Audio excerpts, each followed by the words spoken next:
Segundo datos do Instituto Nacional de Estadística, en Galicia, case un 21% das persoas de máis de 64 anos viven soas e, en moitos casos, esta soidade non é voluntaria. Por lo tanto, o Consello hoxe acordou dar luz verde á estrategia galega para a atención á soidade non desexada. 145 millóns de euros,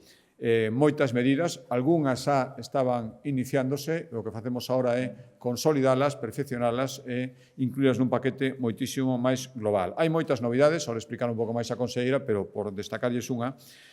a posta en marcha, iso vai ser inmediato, de redes de apoio local para detectar situacións de vulnerabilidade ou illamento entre persoas maiores, é dicir, persoas que están vivindo unha soidade non desexada. Vai estar formada por todo o que significa a proximidade, comercios de barrio, bares, cafeterías, farmacias, persoal que traballa moi directamente cos domicilios das persoas, carteiros, centros parroquiais, asociacións veciñais, por suposto, de incorporación voluntaria, serán as encargadas de dar a voz de alarma en caso de que identifiquen sinais preocupantes nalgunha persoa maior que teñan próxima.